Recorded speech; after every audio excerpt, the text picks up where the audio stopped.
Welcome to the lecture today. We have last time introduced fields, in particular vector fields. Tensor fields I introduced at the very end, and I said I will come back to them today, and indeed that's what I will do. And in general, we have seen that the structure that so far was introduced pointwise, so we had initially just studied tangent spaces, which are spaces at the particular point, can be generalized so that we have now objects that essentially consist of tangent spaces at each point. So remember, a vector field essentially assigns to every point of the manifold a vector that lies in the tangent space to that point. And I already made you aware of the fact that the different tangent spaces cannot be directly compared. So if I have a vector here, and remember I had this little arrow as a vector on the real manifold here. I mean, for today, it's anyway useful to think of only space and to get a good intuition. So there is somewhere an arrow in space that lives in the tangent space here at the point where I stand. And you may have another arrow in your room where you watch this lecture. This is at another point. And now we don't yet have a notion to, for example, say, what does it mean that the two arrows point in the same direction? We simply cannot express that with the structure we have so far, because we are talking about vectors in two different tangent spaces. However, today we will want to introduce a notion of derivative. So we want to say how a vector changes as I walk along a path. So I may now here take this vector and then walk towards you into your room and try to compare it and see how has it changed, how different is this direction. And so we will somehow need to introduce some means to compare things that live in different tangent spaces. And the way to do that, we will actually see two ways to do that. Today we will do it in a way which doesn't require the manifold to have more structure. We will just somehow introduce a kind of derivative where all the objects that go into the derivative are sufficient to define how these tangent spaces are connected to each other. Next time, we will essentially equip the manifold with more structure so that it's an inherent property of the manifold of what happens if I walk along a path and take a vector with me. And these will be two different notions. The first notion is connected to something called the Lie derivative. That's what we are going to introduce today. And the next notion, the other notion, the second one I mentioned just now, is connected to the definition that we will do of a so-called covariant derivative. And as I said, there are two different things, and let's focus today on the Lie derivative. And of course, I will, as we go along, try to give you some intuition on what these different derivatives mean physically. I mean, there are two mathematically different things, but they're also used physically in the physics context in a different way. To introduce these derivatives, I need some other concept that we haven't studied so far, and that's the concept of a flow.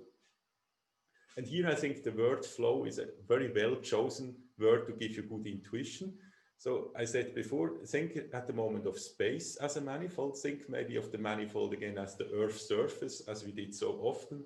And then a flow, you should somehow is the object that captures, for example, indeed, if you look at the river flows, what are the trajectories of little things that you could put on the surface of the river? If I have a big river, I can put some little boat made out of paper at one place and maybe at another place in the river as well. And then both these boats move. And of course, I could do that at every point.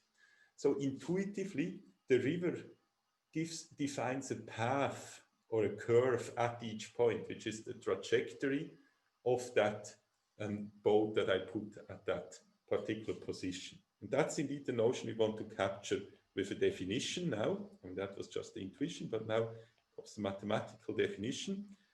A flow is a family of maps. So when I say a family, I usually use this term for a set of maps which has a parameter t. So for each t, I have a different map in this family. And for each t, the map is a map on the manifold, from the manifold to the manifold. And maybe I should write here that t is usually taken to be a real number. Now, if I replaced the manifold M in this definition just by R3, for example, then it's something you have probably already seen, or Rn. Then it's something you have probably already seen, for example, in general mechanics, where flows are also used to express, for example, the solutions of dynamical equations. So again, and that will happen very often in this lecture, we will have to take certain notions that you already know in flat space and try to understand what they mean if you don't have this flat structure. So in a way, we now look at these things in a more general context where some structure you usually have, and some structure that usually helps a lot to make things simple is no longer there. Now this flow is on an arbitrary manifold that can be curved and so on. As I mentioned earlier, we haven't introduced curvature, but you should think of something that is not flat, and we still want to understand there what the flow means. So the definition, we are not yet done with the definition. I started to talk too early. So there's a requirement, and that's the requirement you are probably familiar with, that this parameter somehow expresses how far you flow, or you have flown by this flow. So in particular, if the flow, you should think of in this picture of the river, or the parameter of the flow tells you the time in a way that you flowed along that river. And of course, if I flow for a time s and look at where this mapped me to, and then for a time t, then this of course corresponds to just flowing for a time s plus t. Now, so specifically, you should really think of the flow for any t, phi t, as the map that tells me if I put the boat at a particular point p, then phi t of p is the point where it is after time t. Now there are some obvious properties that the flow must have. If I put the time to 0, then of course it hasn't moved. It has to be the identity. And you can easily see that this indeed follows from this. You just have to realize that if you put, for example, here s equals 0, then you get here phi s concatenated with phi t. So phi 0 concatenated with phi t gives again phi t. So phi s has to be the identity. And in the same way, you can immediately see from the above that it must be the case then that the minus t flow is of course just the inverse of the flow that went into the positive time direction in this intuitive picture. Okay, now I said already, and I will now put that down because it's important, that the flow defines curves. More precisely, at any point P of the manifold, phi t defines the following curve. So I call it gamma. As usual, we always call the curves gamma, which has now the parameter t as the curve parameter, and which is given just by transporting via the flow the point P. So that's very intuitive. It's really the trajectory of these boats that I mentioned at the beginning. That's what this gamma t describes, what the curve gamma t describes. And now if you have a curve, remember that we used curves to define vectors, namely the direction vector of curves. So in particular, a flow now also defines a vector at any point. And of course, at that point, it's a vector in the corresponding tangent space. And the vector is given as what I call the velocity of the curve, or the direction vector of the curve. So by the way, this v that I usually use in this context should actually be a curly v, at least in the lecture notes, it's like that. And it stands somehow for velocity, but maybe you should better think of direction in the context of the examples that I've usually given. So what we have, therefore, is that any flow, so this parameterized family, defines not only, I mean, if it defines a vector at any points, it has defined a vector field, which I just call V. And remember, we use this notation gamma Tn. This is the set of all vector fields on the manifold N. Okay, so far everything is quite simple and intuitive. I hope it was clear so far, but please, as always, feel free to interrupt if anything is missing or you think something was not completely understandable. There's now a converse to that, and the converse is mathematically more cumbersome because in principle, or if you are precise, you have to now search for conditions under which this is true. And here I will cheat a bit and write something which is a bit vague, namely any sufficiently well-behaved. So here you should just think this is an abbreviation for some continuity conditions, some Lifshitz continuity, which are not of interest to us at the moment. And particularly because usually when we are in a, let's say, not away from a singularity in space-time, then physically these conditions will always be satisfied. And if they are not, I will make you aware of that later. And of course, you can look up what they are, but think of it as if, like, physically, this is usually the case, or in all situations where we are not away from a singularity. And in that case, if you have a vector field that is sufficiently smooth in that way, it defines a flow. And namely, just defines the flow, which, if you take that flow again, would correspond to that vector field. I mean, we somehow went in one direction. We said that a flow defines a vector field, and now we say this is kind of unique. So if you have a vector field, this in turn defines the flow. So if I want to write this in formula, I maybe should write phi t v. So the v just indicates this flow phi t is induced by the vector field. Okay, maybe I should rather write this first, phi tv. So I first give the name, and then I say what properties it should satisfy such that, and now the properties are essentially those I've written above, namely that if I look the direction vector of the curve, and usually I put here a gamma as a subscript, now I put here explicitly, so to speak, what this gamma curve is in terms of a function. So what I'm writing here is just the gamma. So let me maybe put that here. So that's just the gamma given explicitly that I want to consider.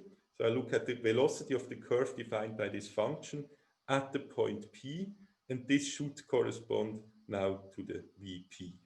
So you see, this is a condition on phi t. Phi t enters here, and so if the phi t satisfies that, then this is the flow defined by this vector field. So to come back to this intuition, if you think of the river again, and if you put on the river surface everywhere a little arrow which indicates in which direction the boat flows, and maybe the length of the arrow, if you like, would correspond to how far it goes per unit of time, then this would be a vector field, at least on the river. I mean, or you could even do it on the sea. Then you have a large surface of turf, you have some currents on the sea, and you put vectors everywhere.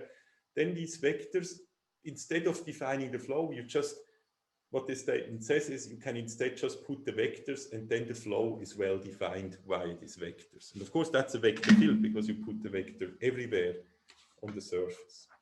So, and there is a slight confusion when you write the velocity vector and you write velocity of gamma and either the point or gamma of t. And one is asking whether this is a typo in the script, whether you write the p there or whether you write gamma of t, but usually, yeah. Aha. So this doesn't correspond to the script, or is that? Not. No, the confusion is whether it should be gamma of 0 instead of gamma of t. the Yes. higher up. Higher up. Okay. Yeah, in the script, instead of P, you wrote gamma of T. Okay. Aha, here in this formula. Yes. By the way, this should be an equality sign. I just see. So, let me put that. So here you're saying in the script there's something like gamma and gamma of 0 or gamma of P. Gamma of T. T. Of P. T. T. Ah, yes. Okay. Let's see. So gamma of T at the time T where I pass the point would of course then again be P. But if, yeah, then I would have to put T equal to 0 in this case. Because, yes, I'll check the script, but that's what is written here would certainly be right, because it says it's the velocity vector of that curve at the point P. And often we parameterized curves in such a way that gamma of a particular parameter value, for example, T equals 0, is equal to P. So we would have replaced this by gamma of T, where T is the value where the point passes P. But I'll check that and I will correct the script if necessary. Thanks for the hint.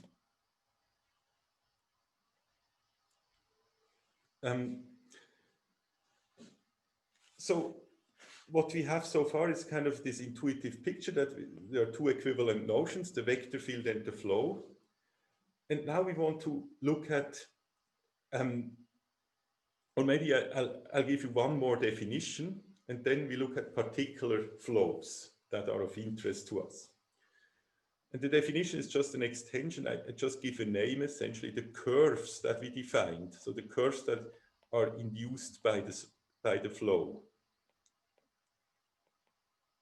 So that's the curve that would correspond. So I've given a vector field V.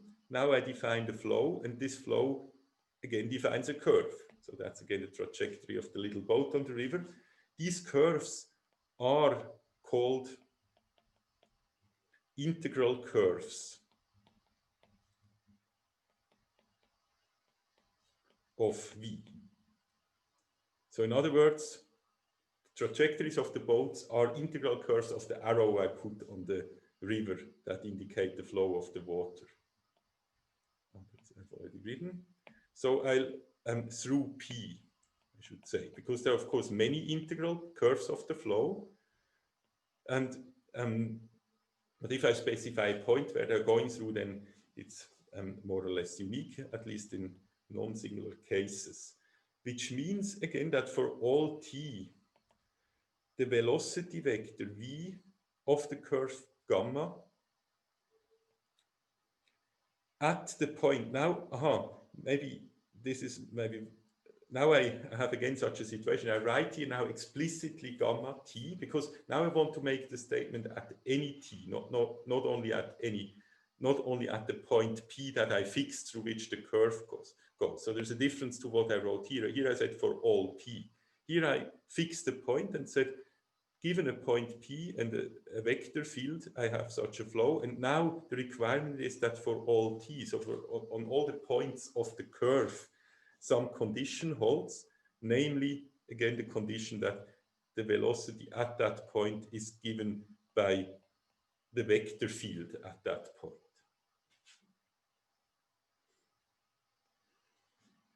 Let me mark this equation here by star, because we will need it later. And let me also mention some notation that physicists use.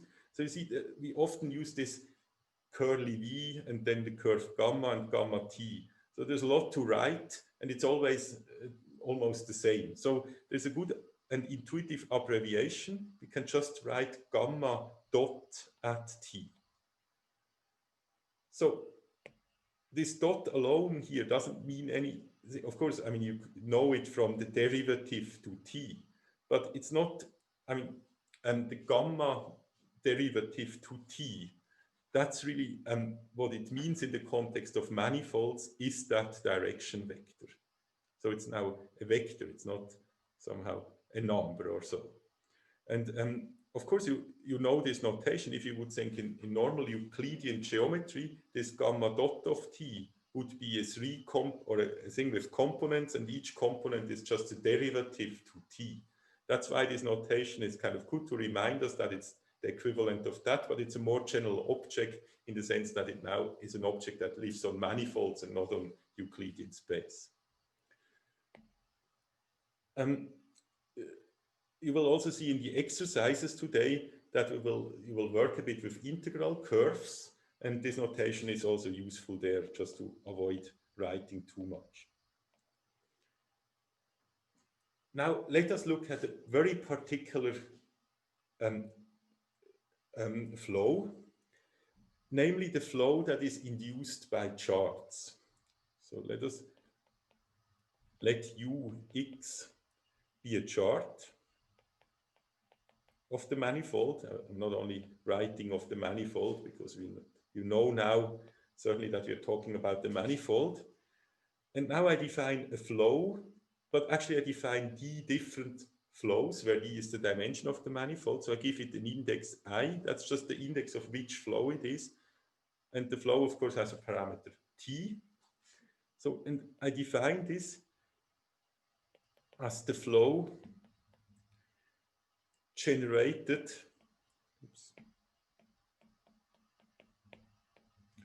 by the vector field. So now you know what it means to generate the flow by a vector field. And which vector field do we take? We take the vector field which is given by the coordinates. So remember what this object is. We define it pointwise for each tangent space. So this point at each point of the manifold, this object here is the vector that points into the direction of the curve that you get by varying coordinate I. So you leave all the other coordinates fixed and just increase xi, and then you walk. If you do that, you go in a certain direction, and that's the direction vector in that curve. And so now we just look at the flow. So it's essentially the flow that is generated by just increasing a coordinate. And now if you know that, or based on what I just now told you on this more intuitive level of how to think of it, it's probably almost obvious how this flow then should look like. And now I give you an explicit expression of this flow. So the flow has to take, of course, a point of the manifold. That's what the flow does. It is a mapping from a point to a point. And now it would be very easy to say what it is in terms of coordinates, because I will leave here a bit of space because there's something needed here. So in coordinates, what the flow does, it just doesn't change any of the coordinates except for the coordinate xi, because I just said that this is what the vector here does. It tells you in which direction you walk if you change coordinate I. So you change coordinate I by just adding the, so to speak, the curve parameter, and you leave all the other coordinates untouched. So these are just the coordinates of the original point. So by this, in the script or in lecture notes, it's written more precisely, but what I mean by that is only that coordinate has an additional plus t and none of the others. But this is, of course, now something in the coordinate, in the chart. So I need to pull it back, not according to the pullback, but I need to pull it back to the manifold, which I can do via the inverse of the chart map. And that's what this x to the minus 1 does. That's the inverse of the chart map. So that's a very intuitive claim that if I look at these vectors and I'll walk along them, then I get that flow. I just walk along the coordinate. Although this is almost trivial and obvious, it requires a proof. And in this case, I would like to actually do the proof because it just, again, gives you some idea of how we work with these objects. It's not a complicated proof at all. It's indeed a very simple one, but it tells you a bit how, it gives you maybe a feeling for how this notation is actually used in practice. So let's first of all just define the curve again. So let gamma t be the curve that is generated by this flow. So what does it mean if a curve is the curve corresponding to the flow through the point P. That's exactly that. That's what happens if you take the point and transport it along the flow with the parameter T. Now, we can do that for any P in principle. And now let's just fix it and keep in mind that we can do that for any P. And now what we need to do is to check whether this thing here holds. Because if this here holds for the actual flow that is given, then we have essentially, I mean, that was the definition of what we want to achieve. If we have a vector field given that the flow matches, that means that the curve generated by the flows satisfies this relation. So we have to check that thing. So let's therefore look at the flow or the velocity. So maybe I write this now, check star. You see here the star relation on the right-hand side as well. So we know what to do. We need to first of all calculate, of course, what this V is to check that. So let me just write it down. V of gamma and gamma t. And in order to check what this is, it's usually useful to just apply to a function f. That's the usual trick we introduced last time. You make any statement about the vector. If you find this hard to do, just let the vector act on a function. And now we of course know what this is. By definition of a velocity vector or of a direction vector, what this means is that you indeed evaluate the function as you go along the curve. That's this expression. First the curve, then evaluate the function, take the derivative, and look what that gives at time t. That tells you, I mean, that's the definition of this. This is how does the function change if you walk along curve gamma. So that's something we discussed at quite some length. Now comes again the usual trick. If I work with coordinates, I just introduce some coordinate maps at the right place. And of course, what the right place is depends a bit on what we want to do next, but you will just see that this is a good way to split the map into two.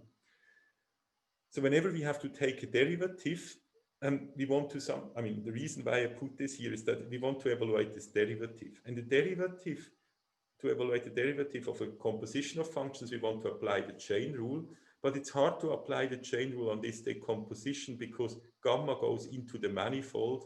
And then what does it mean to apply the chain rule to a manifold? However, now we have two functions from into R and Rd. So this is a function from R to Rd. This is again a function for Rd to R. So here we know what the chain rule means. And so indeed, I'm now applying the chain rule. So I first take the derivative to the jth input of the first function. This is this function. Remember, this function has d inputs because it takes the coordinates. And now I evaluate this function at the point it has to be evaluated, which is given by this whole thing. And then I have to multiply it with the inner derivative of the jth component of this function. And that's just xj after gamma and the derivative, all evaluated at t. So by the way, here again, a piece of information about notation that is usually used. The notation here is often gamma dot j. So if you now compare this to this here, it's a different thing. So here we were just looking at the vector. So this gamma dot without an index is a vector, but really a vector in the tangent space. And the vector in tangent space doesn't have any components.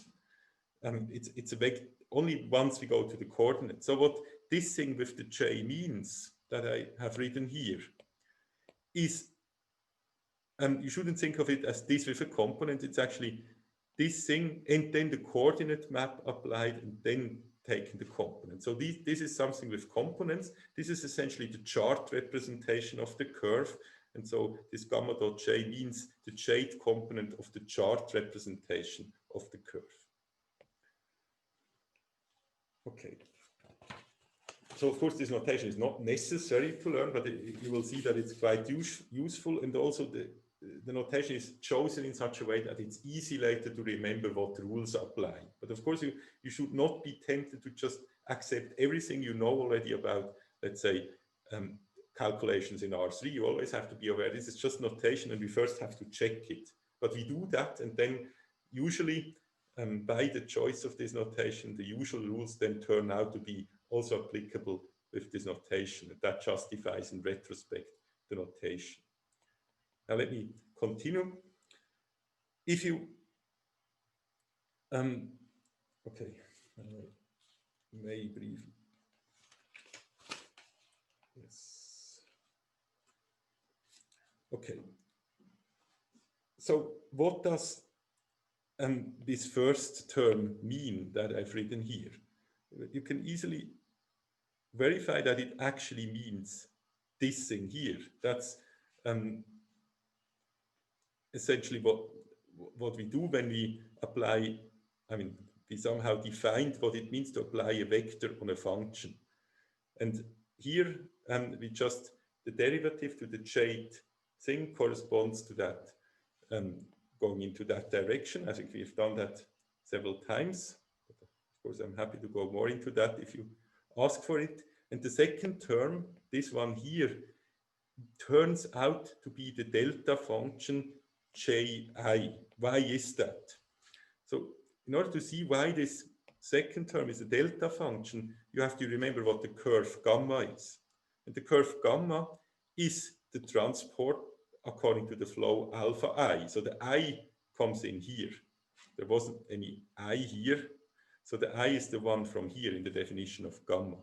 So I is now this here a delta function. If you look at the definition of alpha I, which is, let me try to find it. It's this definition, or I mean definition, that's the claim that we want to verify. So take this curve alpha I, and then you see that what the curve, of course, does, it just looks at, in the i's component, it adds a t. So if I now apply this xj to this curve, then of course this xj somehow cancels with this x to the -1. It just means essentially pick the jth component from what I underline here, from this tuple that I underline here. But picking the jth component of that and then taking the derivative just is of course 0 if I pick anything except I, because there is no dependence on t. But if I choose exactly the i's, so if j is equal to I, then I just get the derivative of this component here, and this is of course 1 because I have here plus t. So that gives me this thing. Now I think we are almost done, because yeah, of course the delta function allows me to now write this as d to the dxi at the point gamma t. So this is a vector applied to the function f. So if you look back into the beginning of this equality, which is here, then we have on both twice an f on the right hand side. So what we have actually shown is that the direction vector is indeed equal to d to dxi evaluated at gamma t. So we have indeed established this star relation for v being the desired thing. I mean, that was our definition in the claim, that we say it's generated by this vector field here. And so this tells us indeed it was the flow that we used to define this curve corresponds to the one that is generated by this vector field. So that concludes the proof. Maybe now a good time to ask questions, if there are any about the proof. If there are none, or also you can of course ask later, I'll just write down something which is, I write as a claim, but which is almost even more obvious, but it's actually incredibly useful. That's why I write it down. So if I take now this flow generated by going into the direction I, and I combine it with the flow generated by going into the direction j, then this is the same as doing it in the opposite order. So in other words, if I have coordinates, if I have a coordinate system, and now I look what happened if I just look at the map that I first walk along the I coordinate and then I walk along the J coordinate, then I arrive at the same place as if I first walked along the J coordinate and then along the I coordinate. That's essentially what this equality here says. And this is clear, or this is obvious again in the coordinates, because in the coordinates, if you look at the combination alpha I t, I just look at one order, alpha j s, and now I look at a chart representation x of the whole thing, which is of course natural to do here because the whole thing was defined in terms of charts. Then by the very definition of this alpha, or by the previous claim, not the definition, by this previous claim, we just see that of course if I now in the chart concatenate first a flow in this direction according to t and then one in s, I just get an addition in the two components. So what I mean by that is I get something like x. So most coordinates are not changed, but okay, now I just assume I is smaller than j, but that of course doesn't matter. That's just a way to write it. Okay, I will need a bit of more space. Put it like this. So the i's coordinate was, there was a t added, and to the j coordinate was an s added, and all the other coordinates remain unchanged again. So I have, of course, then also the xdp and so on. So it's obvious you get that. And of course, you see now from this expression that the order here didn't matter. If I wrote this in the opposite order, I obviously get the same expression by symmetry. So this proves already that I can do that. And okay, now you said, okay, this is so natural. Why do we even care about that? The important thing, which will be enormously useful later, is that we will analyze vector fields for which this is not the case. So we now essentially looked at two vector fields, namely the vector field generated, or the vector field given by d to the dxi and the vector field d to the dxj. And we said these two vector fields have the property that it doesn't matter along which I walk in which order. But generally this is not true. So if I have two different vector fields, x and y, and I decide to first let me flow along x and then I flow along y, this is not the same as first flowing along y and then along x. And we will see that shortly. And however, for the vector fields induced or generated by coordinates and in this way, this is the case. Okay, now I said at the beginning or last time that we need to also formally define what a tensor field is, and I'll just make this small addendum, so to speak, because I think I've already introduced almost everything in, at least in words or roughly or by analogies, but let me, because it's important, give you the proper definition of what is really an RS tensor field. So a RS tensor field on M is, now still think of the intuition, it's just a tensor in each tangent space at any point P, but the definition is not like that. The definition sounds a bit more complicated. The tensor field is a C infinity M multilinear map. And of course, I will tell you what that means just in a minute.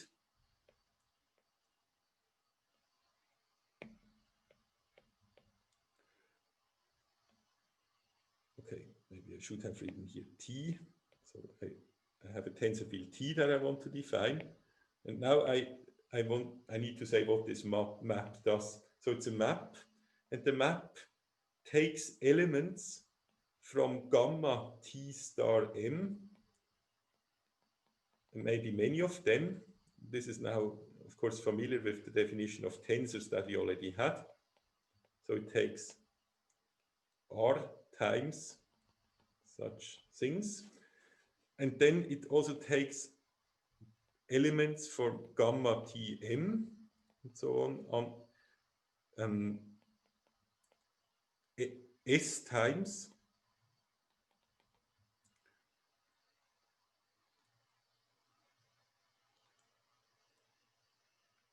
and it maps it to C infinity n. I just need to check something because I may, yeah, I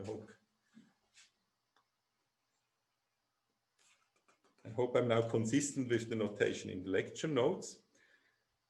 Okay, now I use the term, okay, that's the definition already. And what does this mean, this definition? So remember, a tensor at one point was defined by a map that takes just essentially R different covectors and S different vectors, and then maps them to a real number. Now, instead of saying that we just do that at every point, I could take a different viewpoint and say that, no, it's a map which takes R different vector fields. So this gamma m are vector fields. And the vector fields are, of course, already that they define a vector at every point, and it takes it takes R different covector fields and S different vector fields and maps them to a function. That's really equivalent to what I said before. It's equivalent in a way, at least on the intuitive level. Then to make it mathematically precise is another thing, and that's why we do it in that way. But it's equivalent to say it's just a tensor at every point. So that was one element. So to understand this definition, we really need to remember that these are just covector and vector fields. The other thing is this term here, C infinity multilinear map. So if I had written here R or just multilinear map, or maybe multilinear in the reals map, what it would mean is that I can just multiply any of the arguments with a real number, and then this is the same as just multiplying the result with the real number. Now, the infinity multilinear means that I can do the same thing with a function. So let me write it down, what that means. So this is the C infinity linearity that I want to explain. Or C infinity M linearity.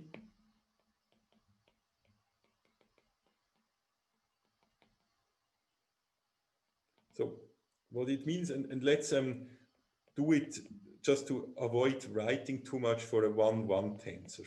Then it already, I wrote now linearity, that's an abbreviation for multilinearity. I always now mean multilinear in this context. So let's assume T is now a 1-1 tensor. So a 1-1 tensor takes as input one covector field, not a covector, now takes a covector field because we're defining a tensor field, and a vector field V. Now I could, of course, because this is a covector field, I can, if I want to multiply this covector field with something, for example, an F, I could multiply it with a function which is different at every point in the manifold.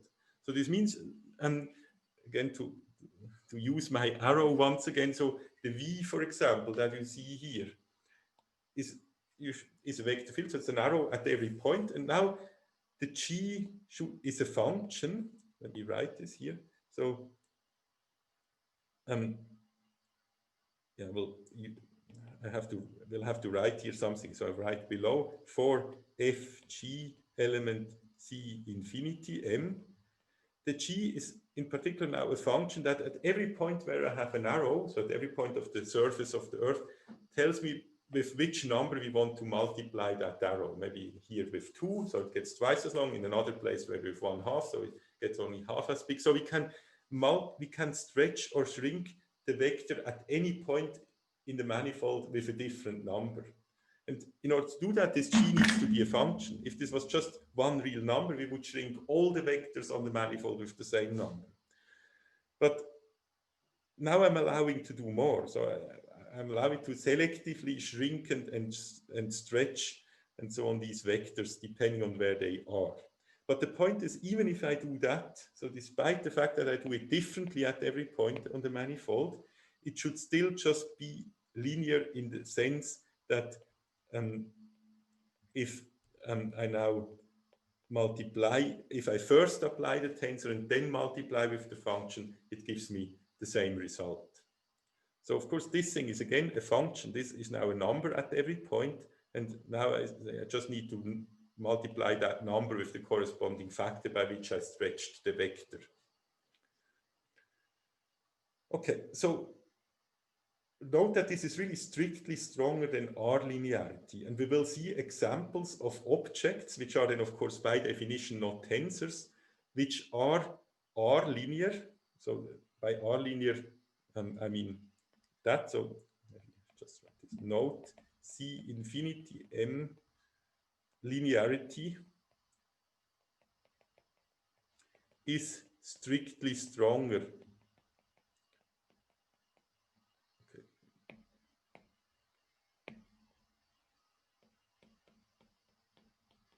Then what I call the normal linearity, that when I didn't even mention what it is, this is R linearity, where we just multiplied things with scalars, or S linear, S multiplication. Of course, there's still the addition. I didn't write it here, but of course, it includes still the fact that you can add two, for example, two vectors in the argument, and that's the same as adding at the end the tensors and so on. So that property should still also hold. Now, another note prime, a 0,0 tensor field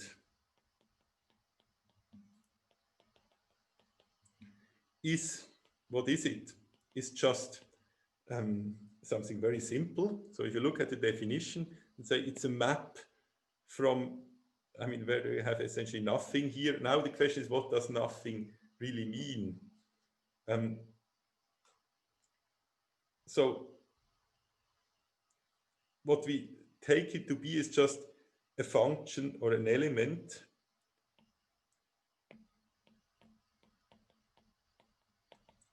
from C infinity n.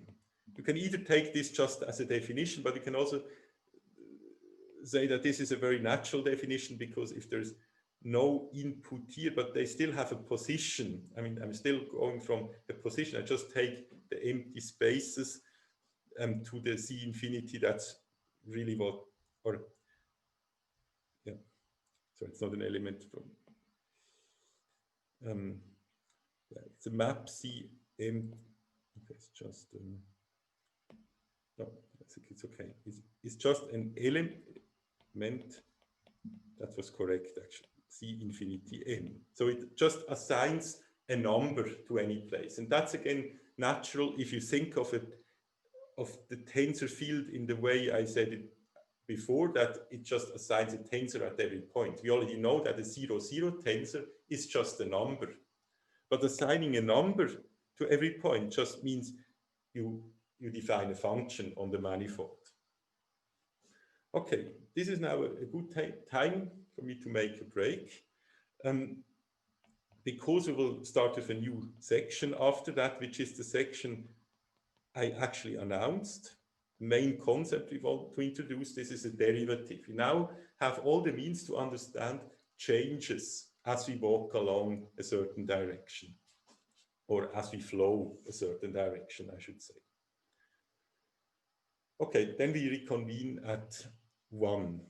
This time I need to make a slightly smaller break, because I will have to leave a little bit before 1:45 today, because this whole lecture overlaps with a talk that I should also give.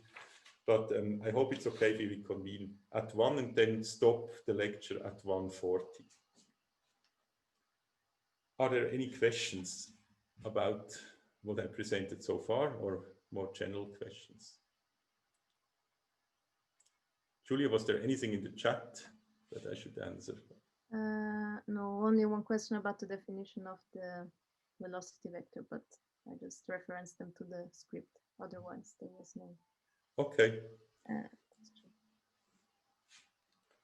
Anyway, I'll be here, and if there are any questions, please feel free to ask.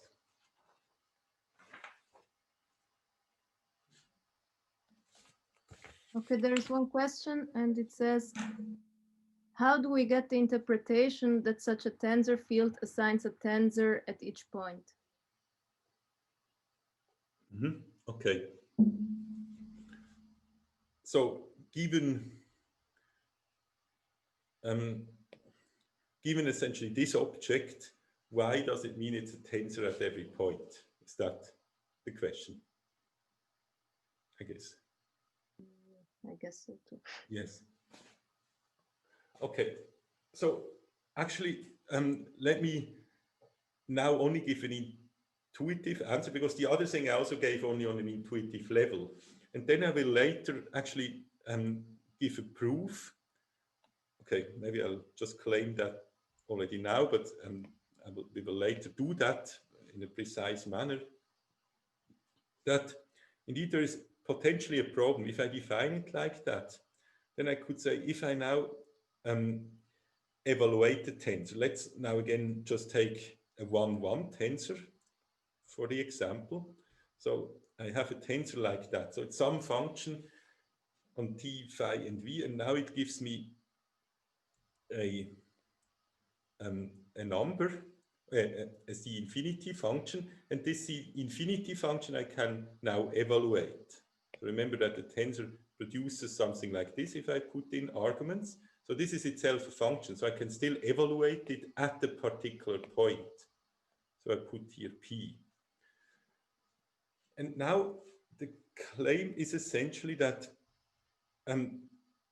somehow this could be written as a new, this is now a new object which is not defined. We didn't define the TP in that sense, but that's exactly the claim. There exists essentially, so the claim is,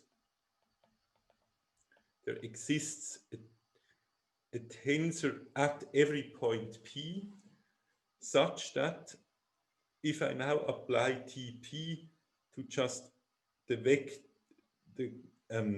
covector at that point, that's a priori also a field, but now I apply it at the point, and V at a certain point P, then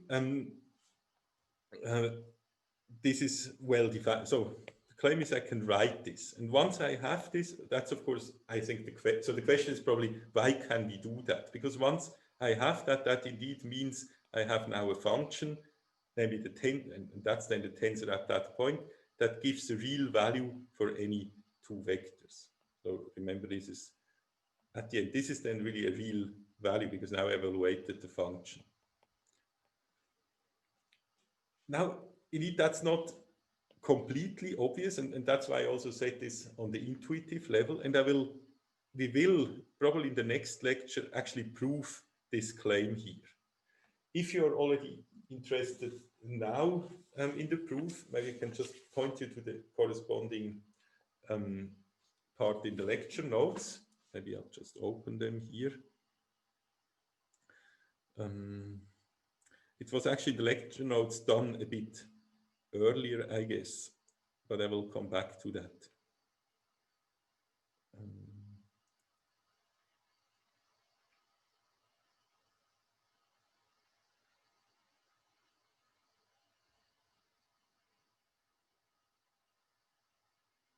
Let's see.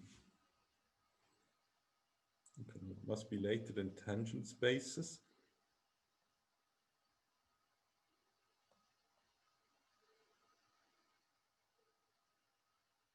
Oh, yes, it's here. So if you go to the lecture notes, you will see here essentially the argument doing that. And so what one proves here is is essentially such a thing. One proves that, okay, it's done in a different way. One thinks, in order to say that this is well defined at a certain point, one looks at two vector fields in this case, and then shows that even if these vector fields are different, so, okay, maybe I should first say something else. So the non-trivial thing about this claim is that if a priori, I have here the whole vector field that enters the function t.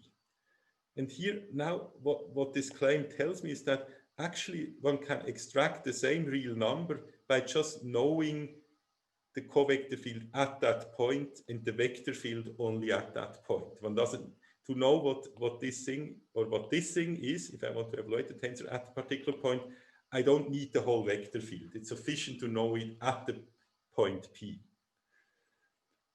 Now this means that if I had two different vector fields, X and Y in the lecture notes, which would be different except maybe at the point P, then this should still give me the same number. And that's essentially what is proved here. So the two different vector field X and Y, and then and says the only condition is that they are the same, but then if I apply the tensor, here this is not done with the tensors, but we will do it, this is just done for a covector, I think. If you apply the tensor, we get essentially the same number out. So maybe then, let's say this, I gave now a very long answer. So maybe the summary of what I told you now is, it's an excellent question because it's something I didn't do so far and we have to do, and I will do it. But if you already want to see it today, then go to the corresponding position in the lecture notes.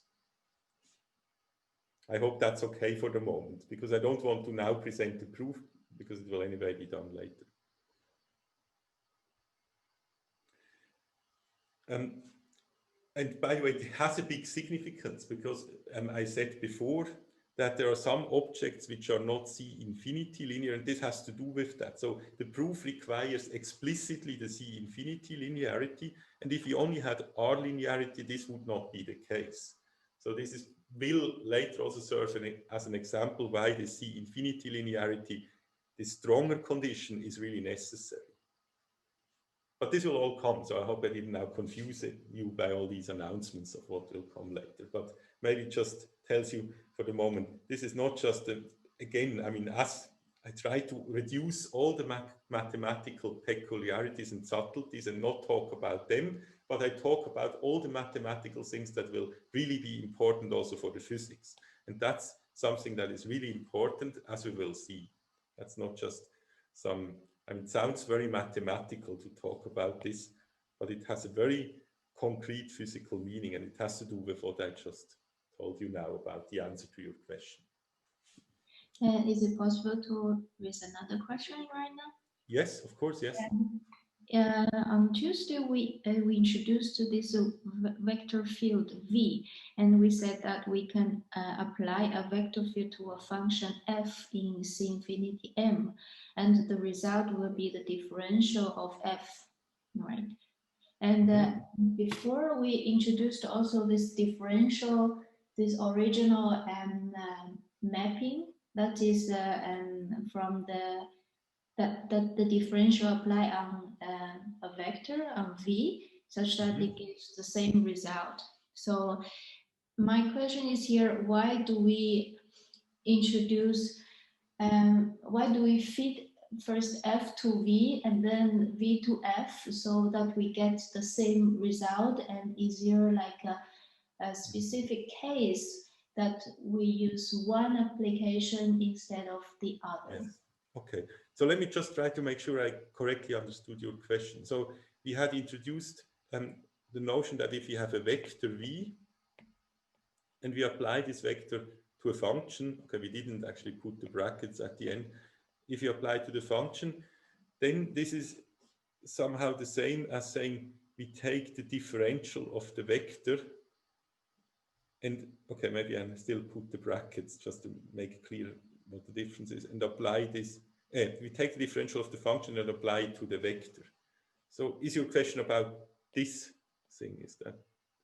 Or yes. Did I misunderstand? So your question is essentially, why do we even introduce these two notions as they are anyway the same? And why? Yes.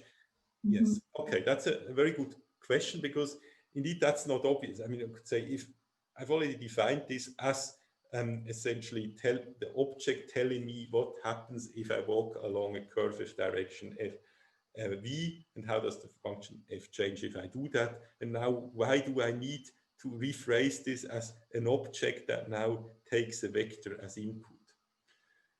So there are several reasons for that. And one reason is that indeed, if this D here was only defined for functions, there would probably not be so much use in having both this view and that view. However, what we will do, and that will come a bit later, is we will introduce an object which is called dt, where t is an arbitrary tensor. So we will be able to define this differential for an arbitrary tensor, and this will not have an analog in that way. So there we cannot write it as v applied to f, because simply, v doesn't apply to tensors. So it's, in a way, you could regard it as a preparation of a generalization. That's one answer. But the other answer, which may be actually useful to connect things to stuff you have heard earlier, is that, as we will see, this object, if you forget the argument, so somehow to write it like this means you're sometimes just interested in this object alone without immediately applying it to V. And actually it turns out that this object corresponds to something you know already probably extremely well from analysis, namely it's the gradient of the function f.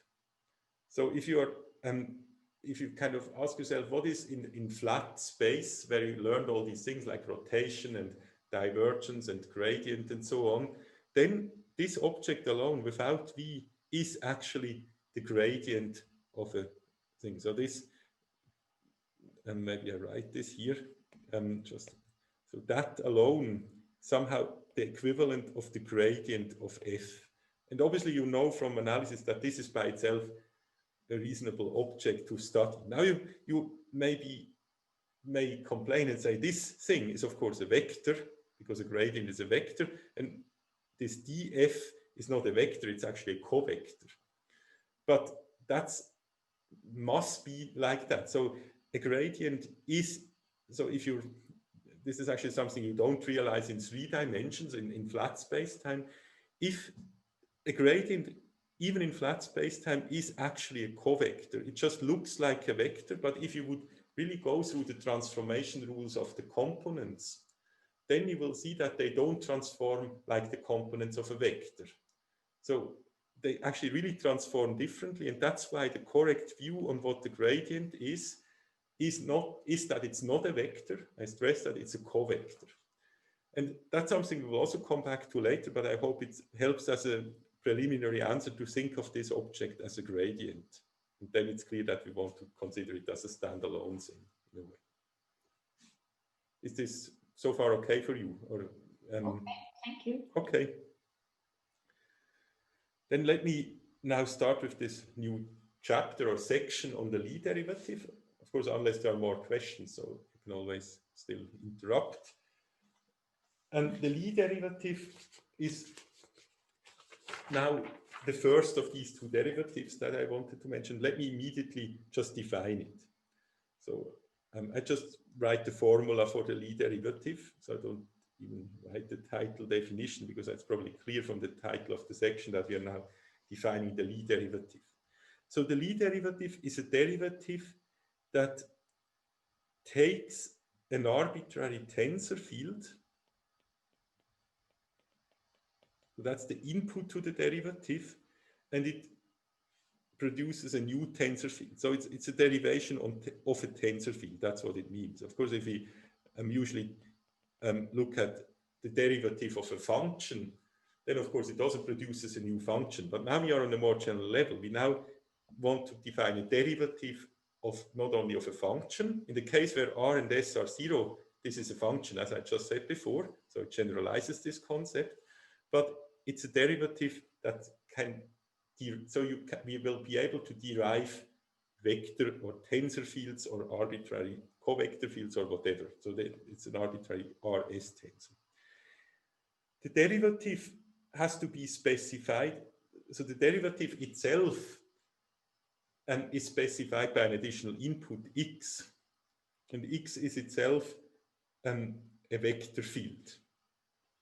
So I should write it where x is itself, or I'll just write it in words, but of course we have all these expressions, is a vector field. And so what does it do? It takes the tensor, so far I've only told you it acts on tensors, but now I need to tell you what it does. The Lx of the tensor, so the derivative of the tensor, and we say in the direction x, you may say, but x is of course not one direction, it's a whole field of directions, is given, and now I write two terms, and the first term would not be necessary for me to write, but it's just good to remind yourself that I really mean here the normal derivative. So, you know, a derivative is usually defined as taking the difference between two things and then dividing by the parameter, sorry, not infinity. For some reason, later we always have times going to infinity, but this time t goes to 0. So it's a difference between two things. And what are these two things? One is I take the flow generated by the vector field x and apply that flow, or I use the pullback of that flow. Now you see we need all the notions we introduced earlier, applied to the tensor field t, and now I subtract the tensor field t itself and divide the whole thing by t. So maybe a much more intuitive way to write this, which is also actually correct, this is not only a more intuitive way, is to say it's just the derivative of to the time of the flow applied to the tensor field. Okay, that's the definition. Maybe I should still at least write that this is the definition. That's the Lie derivative. So you see, the Lie derivative needs a lot of data. It actually needs, I mean, in contrast to a normal derivative, it needs not only a direction maybe, because maybe if you take a derivative in space, usually you have to say in which direction you go, but it takes the whole flow or the whole vector field. And it also then somehow uses all these notions of push forward and pull back. But let me still give an intuition of what it does. So again, the river example may be extremely useful here. And here it's really useful to think of like the river flowing somehow, and think of the x field being the vector field defined by the flow of the river. So these x's here that appear here in the argument are properties of the river itself. And then, of course, that's the flow of the river, this phi t. Now, the t could be something else that has nothing to do with the river. For example, it could be maybe you lie on the river on a mattress or in a boat, look at the sky, and you see some tensors in the sky. Okay, that's maybe not a very realistic situation, but you may define some tensors. For example, you may think maybe in the sky there's another vector field, namely the wind. That defines also a vector field. The wind is also a flow, if you like, and there are some other vectors, but they have nothing to do with the river, let's assume. So let's assume the water flows independently of the air. So now what this t could, of course, in particular be a vector field. And let's suppose this t is now the vector field defined by the wind. Now what this derivative means is that if you lie on this boat and look at the river, the boat just drifts along the flow of the river. And it tells you how does the wind direction that you see floating on this boat change. So now you immediately see that this has somehow intuitively two components. The wind direction that you see may change because just the boat on which you are flowing is somewhat maybe turning. That could be depending on the flow of the river. And then you see a change of the wind direction, despite the fact that someone standing there outside would say, no, the wind direction is everywhere equal. But of course, the wind may also change even if the river has a complete uniform flow, so it flows everywhere in the same direction, your boat doesn't turn. But of course, it could be that at another place, once you are flown by 1 or 2 kilometers, the wind there has a different direction. So there may be a direction change due to the wind changing or due to the boat changing. Now, of course, when I say there are these two components, this is just in our imagination, because we think there is really a stationary person outside who would say, actually, it was only the boat that turned, or actually it was the wind that turned, and who could kind of decide which of the two components you have. Now, we are in a scenario where we don't think of this separation. We don't want to think of an outside person who stands at the beach, not in the water, and can tell us who is right. And because we will not, physically speaking, we don't want to have some absolute reference. We only have the person on the boat, and we only have the sky. And it's not even then well defined what part was the water flowing, because if it's maybe the whole sea and not only river, what is your reference? Who tells you that it was the water flowing and not the wind? And that's really what this thing does. So think of this example, and this may help a lot understanding this thing. So this is essentially how does the wind direction that you see lying on the boat change. And that's, of course, itself again a vector. So it's kind of the vector of the changes of the wind direction you see, and that's the derivative in this example. Okay, so I hope this example is somewhat useful. Of course, it doesn't influence the mathematics, but it's always good to have some way of thinking about it. It also avoids mistakes if you think about such examples, because the formalism is, of course, good. It has some actually security measures built in the formalism, like we know how to add indices. We should never add indices which are both lower or both upper and so on. But having such an intuition may also help. Now, the first thing I should say, okay, that's now properties. We'll now talk a lot about properties of this Lie derivative, essentially for the rest of today's lecture. The first property that I need to verify is that Lx of t is indeed a valid tensor field. So that's a priori not clear, because I just gave you a definition of what is a tensor field, and now I told you this, we construct a new tensor field in that way. But because we constructed the tensor field as a subtraction of two tensor fields, and by division, we only did valid operations that leave tensor fields intact. So remember that this push or this pullback that is defined here is by definition an operation that takes a tensor field and maps it again to a tensor field. That's what a pullback does. We have discussed pullbacks.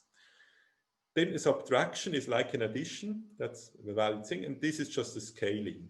And then the fact that we take a limit is, of course, justified by the fact that we are now working on the differentiable manifold. So everything is differentiable. In particular, we can take limits. So it's a valid tensor field. I don't now write down a formal proof of that, but I hope this argument is convincing. In general, again, I will not be able to prove everything. Some of the proofs I will do just to illustrate how such proofs work, but actually the majority of the proofs we will not have time to do, but they're all the same. So it's not that you're really missing something essential. It's often just quite mechanical work to do some calculation, and you can find most of these things in the lecture notes. And also, of course, there is often, I mean, I should even encourage you to try to do things yourself and just try to prove some of these properties.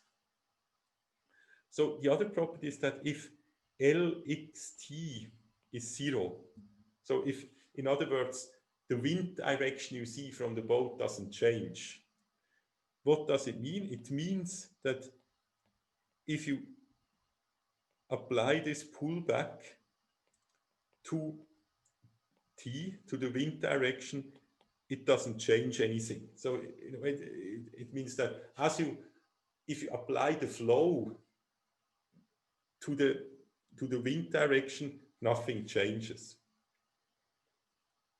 It just means everything always looks the same as you're lying on the boat.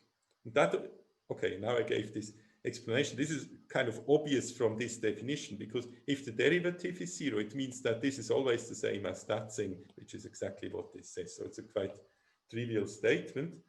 Now I want to make some maybe less, or maybe let me continue with the trivial statements and then make some less trivial ones.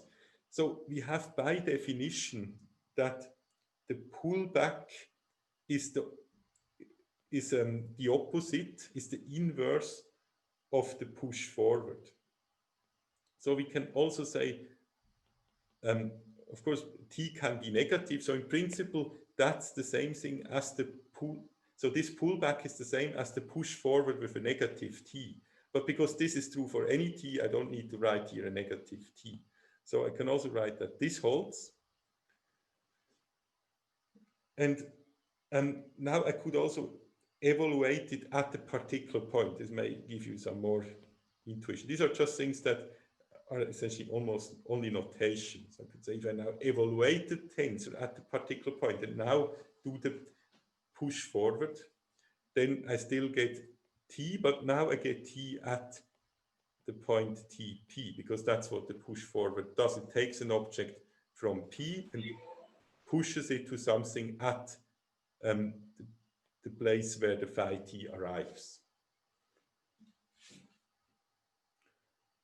Okay, now let's, okay, I mean, again, that's just the statement, again, in terms of boats. That would be the flow after a finite time as I'm on the boat. And it says, if I look at the wind direction and it's t, that could be a vector in particular, as I said, then if I go along and just look, what's the kind of transported wind? So I take my, I'm on the boat, I take an arrow and direct it towards the wind direction I see. Now I let the boat flow. This transports this vector according to the flow. And now this statement, this last statement on my whiteboard just says, after the flow, this still points in the wind direction. That's what it means, that the wind direction doesn't change. So it's all intuitive in these pictures with rivers and winds and so on. And indeed, I mean, that's what actually what differential geometry does. It's exactly the mathematical formalism that allows us to describe these objects. So this is not just a kind of trivial example. You can apply differential geometry to exactly study fluids and the movement of fluids, also, of course, now on more complicated surfaces, if you like. Now there's a further property. Now I want to refer, okay. I said there are not some non-trivial ones, but there's still a trivial one I forgot to say. Lx is R linear. So now what R linear, I emphasize R linear because it means that we can here take some real number S, a scalar, multiply it with t, and then it's the same as S times Lx t for S element of R. That's of course what usual derivatives, that's a property usual derivatives also have. I can just, I mean, the derivative is linear in the usual sense. Now, it's probably clear that I wouldn't have written here R linear if it was also C infinity linear, so it's not, and I will come back to that fact later. Now, the other property is what happens if I apply this derivative we just defined to a function. A function is a 0,0 tensor, so it's a particularly simple tensor. So what do you guess what happens? Now, for a function, this would be like, again, if you look at this example with the boat, before the example was you look at the wind direction, which is itself a vector. Now, instead, you could just say, maybe you see the color of the sky. This could be a scalar. Maybe it changes it somewhere, maybe a bit darker. Maybe there's a cloud somewhere, it's whiter, and somewhere else it's bluer. So f could be the function that tells you the color at that point, just vertically, if you look in the vertical direction, what's exactly the color of that point in the sky? And now we could do the same example and say Lx of f tells you how that color changes as you flow along with the boat. And if you take this example, it's not surprising to say that this is just x applied to f, because that's what we said before. So x applied to f is how f changes as we go along x. Now there was a question in the break about why we have here for this thing another notation like df applied to x. So now I'm sorry to say we have yet another way namely that one, to express this. But again, the answer why we have introduced that is because that's a different, I mean, it's for functions, it's the same, but if this is now a more complicated object, then of course it's really a different thing. Now comes the next. Okay, this is maybe something we should prove. Let's prove it later, but before I want to give you some other properties. Namely, that if I have a tensor product between two tensors and I apply the derivative to the tensor product, then I have something like a product rule. And this, I would encourage you to just show yourself using the definition. It's actually quite simple. This product rule is just essentially inherited from the product rule of the derivative. Because if you look at the definition, of course, the definition involves a product, a derivative, namely the normal derivative to the time. And now what I'm telling you is just that, and because of course the derivative to the time obeys a product rule, this product rule is inherited by this Lie derivative.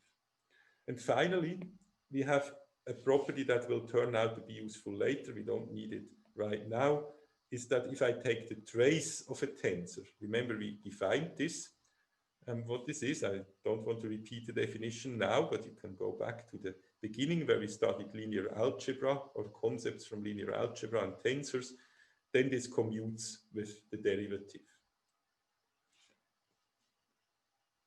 Okay.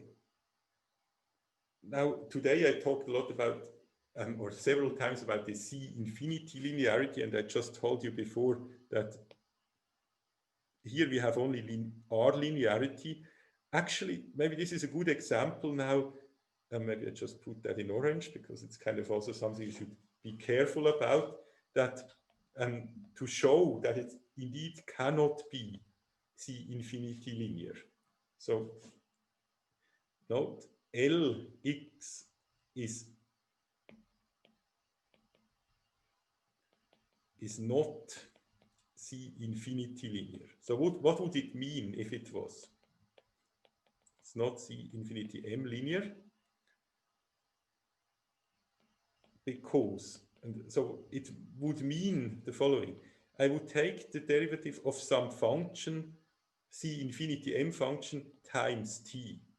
And now, of course, C infinity linearity would mean that I can just take the function and put it in front or multiply it at the end or so. So I could just take it out of the argument. That's what C infinity linearity means. However, let's now apply the properties I already stated above, and that these properties imply that this is just not the case. So the first step that I'm doing is something you should actually familiarize yourself with, that a function times something is the same as the function viewed as a tensor product with t. So this object I claim is the same as that. To see that, just go back to the definition of a tensor product and remember that the function is a 0, 0 tensor. And then you will immediately see that this is a correct way to use the tensor product. Now, why did I do it? Of course, I did it because I want to apply this rule. And you see, this is a product rule. So if I apply this rule here, let me scroll here so that you see it at the same time. If I apply this rule, I get, first, I can apply to the function, let's say. First, take the derivative of the function, then tensor product with t plus the function alone, tensor product with Lx applied to t. And now I use this rule again that the tensor product between a function and Lx is just a multiplication. Note that this is just, again, a function. The Lie derivative of a function is a function because it's still a 0, 0 tensor. So this is just, according to the property that I stated above, this is xf.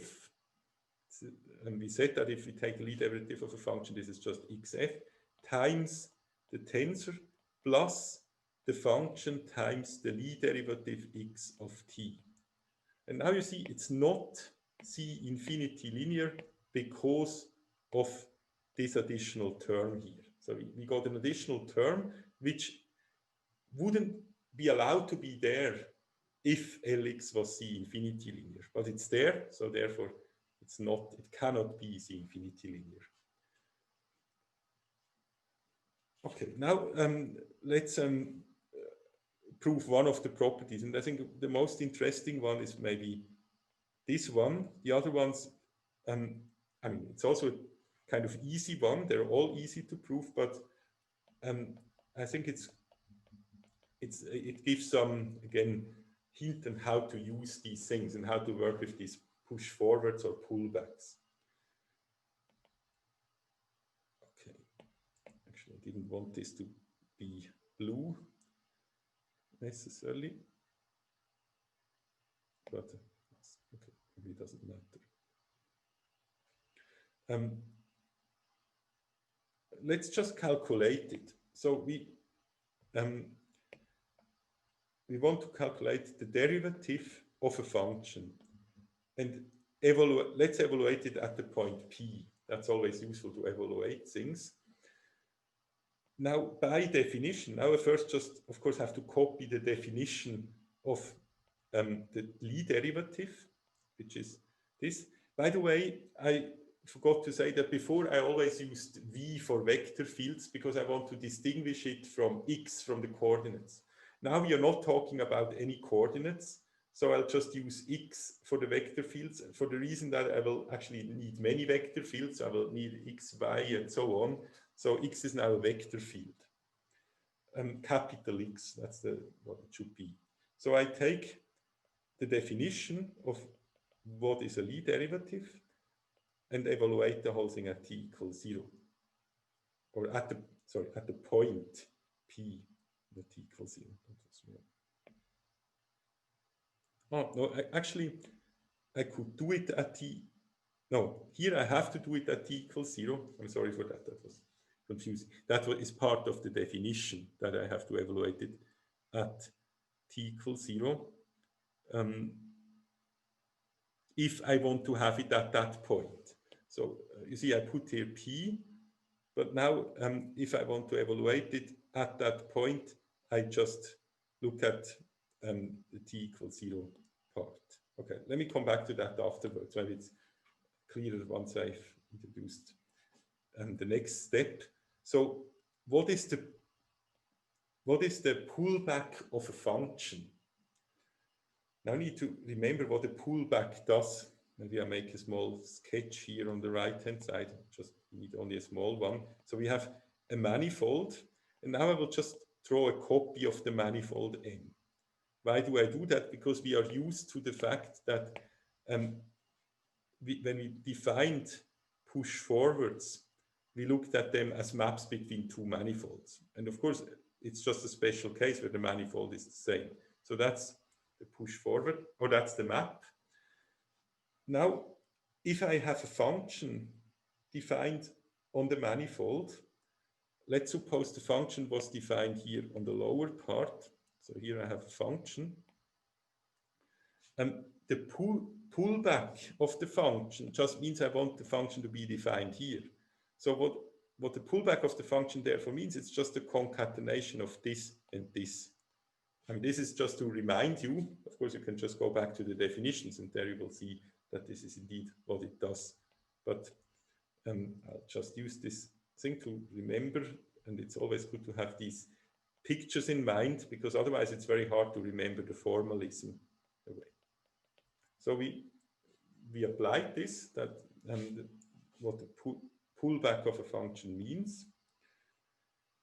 Now I use again this notation we introduced before, that we can define functions which flow along the vector field. So that's what we did essentially a bit earlier. And this now makes clear that this, where the point P and so on enters. So I take the derivative of f and gamma t. That's just the same by definition. I now want to talk about a direction along a curve. And that's, of course, just another way of writing something we wrote earlier, often like this. And just as 0. And if you look at this, that was, of course, exactly the definition of what a velocity means along a curve gamma at the point P, if you like, applied to the function f.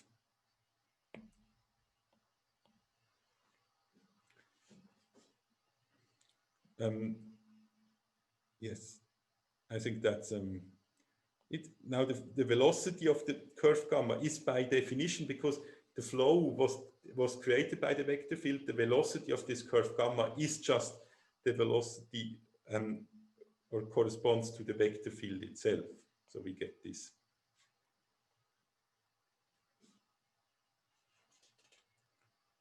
Okay, I think that's already concluding the proof, because remember the statement was just that, yeah, the statement was that here, which we now proved at every point. But of course, if it's true at every point, then it's true everywhere. Now, I think we still have some time. And I think we have enough time so that I can still introduce another concept, which is in a way not new now, but it's an extremely important special case of a Lie derivative. It's so important that it has its own name. Then it's the Lie bracket. But now, I mean, I don't need to introduce any new intuition or so. You can still think of the boat and the river and the wind and so on and all these nice things. Because the way I could define the Lie bracket now, after we have done all this very general work, is to say the Lie bracket, which is written like this, it's the Lie bracket between two vector fields, so x and y should now be vector fields. Can you scroll down a little bit on the right-hand side? Like that? I hope, yeah.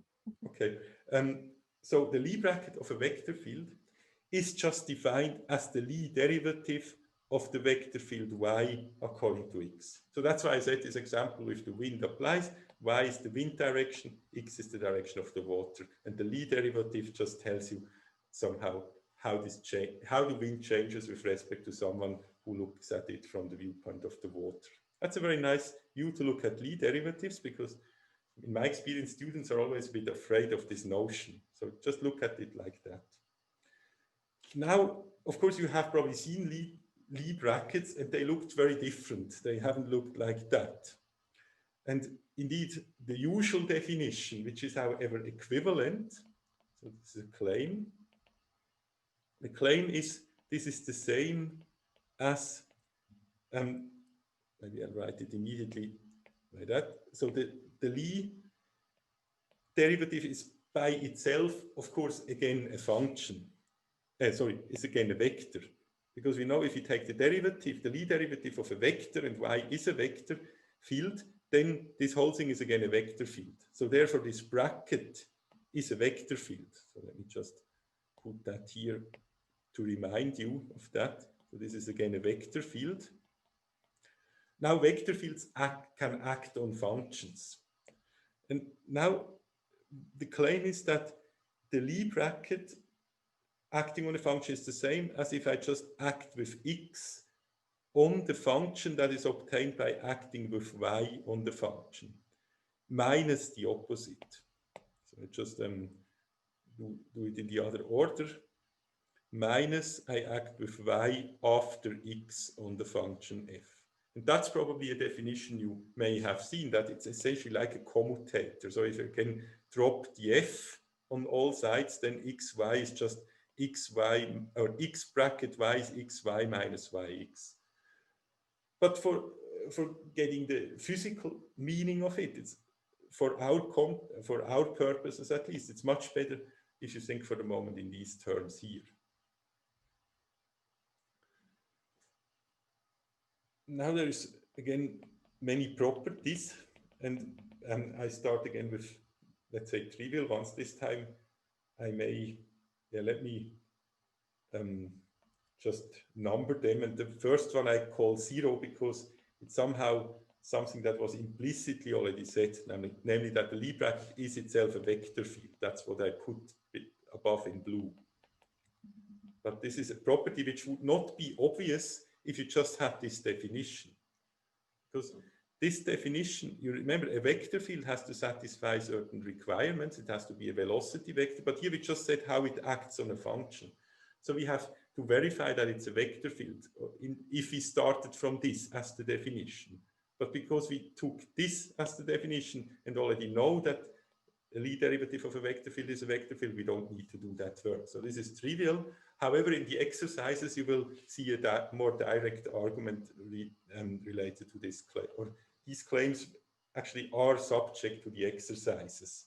So therefore, I will not prove them here. There's also, again, R linearity, which is just inherited, if you like, from the above property. But again, you can, of course, easily prove it directly using that definition, if you take that as an equivalent definition. And then there is anti-symmetry. This is a property that is much easier to see from this equivalent definition that I just gave you. Now that, of course, if I just interchange x and y, then only the sign changes. So I have this. And then the third property is something you can also verify in the exercises. It's the Jacobi identity, which you probably have also seen in other contexts of the Lie bracket already. And the Lie bracket in differential geometry, of course, is somewhat the same object as the one you have already encountered in classical mechanics, which in classical mechanics, what you do there, phase space, is also, of course, a space that has this structure, and the Poisson bracket has also algebraically the structure that we see here. So that's why these identities are probably not new to you, but of course we need to nevertheless prove you, even though they resemble things you already know. And as I said, that's part of the exercises. Then the last thing is actually a confirmation in a way that it's not C infinity. It's not C infinity M linear. We already said before that it gets an additional term. And actually, I just write this down explicitly here. And again, it's something that is done in detail in the exercises. So essentially, this claim here is that it's almost C infinity, but almost is maybe not the right word. But it, at least, I mean, if it was C infinity, you would have this is equal to that. But it has this additional term. This can, of course, be large. So the term almost was maybe not appropriate. Now, okay. I had this claim above, and maybe I shouldn't, okay, now the time is almost over. I should still at some point prove that claim, but today is not maybe enough time for that. I will do that proof later. But let me therefore just state one more property, which is kind of a more general property. So I will not just put it with a new number. The property is the following. If and only if this Lie derivative or the Lie bracket is 0, then the corresponding flows commute.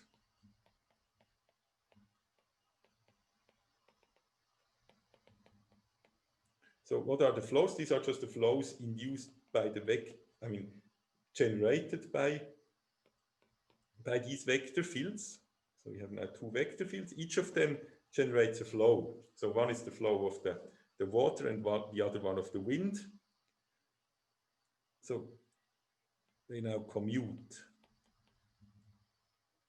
which means that phi tx after phi sy is equal to the other order of how I can write this. Now it's maybe fun to think again about the wind example. It means that if you don't see a change in the wind when you lie on the boat and look at the sky, so if this is 0, and only then is it true that if you would first drift along the wind, so you put the sail and assume the water has the sail is so much stronger than the water influence that you just sail along the wind, and then you sail along the water for time t, you get at the same position as if you first just float in the water without the wind and then only sail according to the wind. But this is only true if you don't see a change of the wind, which was this condition here. Okay, so you see these things really have at least a geometric meaning, and of course in GR they will have a physics meaning about space-time. The proof of that claim is also in the lecture notes. And the last thing I want to just state, which now follows, or for which this claim is useful, remember that in the last hour before the break, we have proved that the vector fields generated by,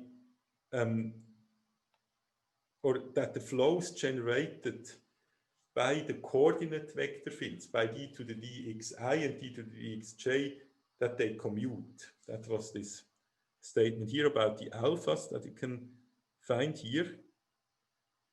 I think it was here, that claim that you see here on the right-hand side.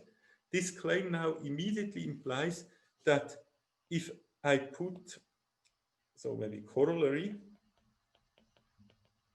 is that if I put these vector fields into the bracket,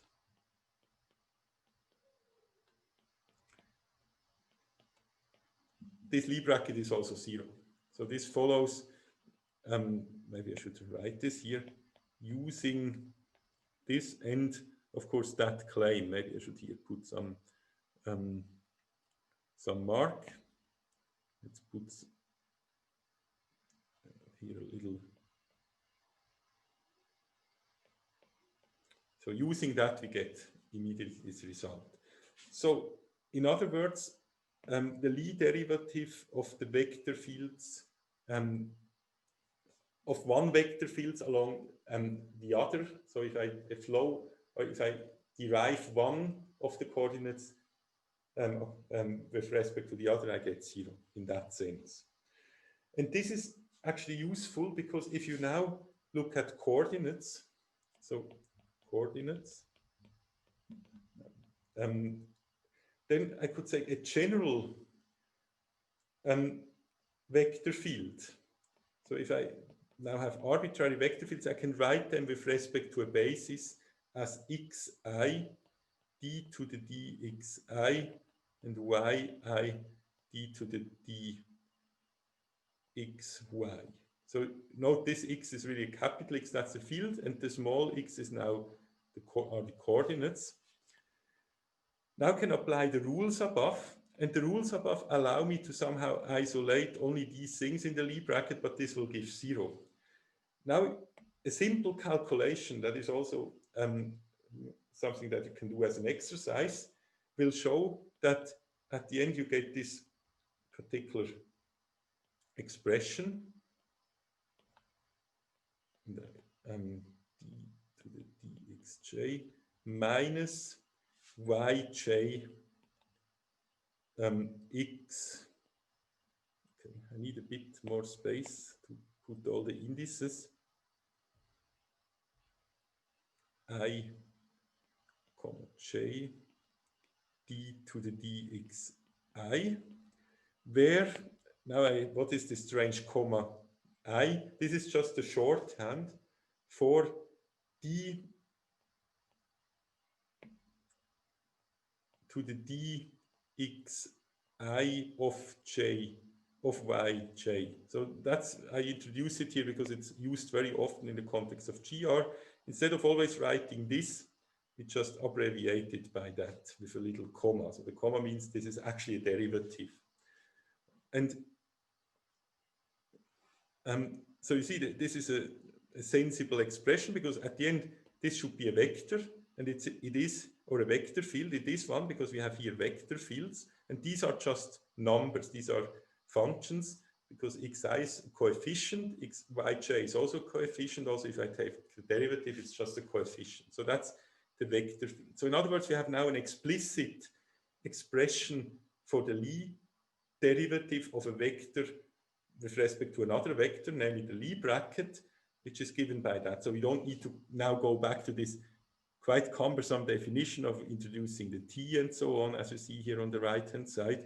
That can be avoided once you have used these properties to derive that. Okay, that's it for today. As I mentioned before, unfortunately, I have to leave today early. I'm already slightly late.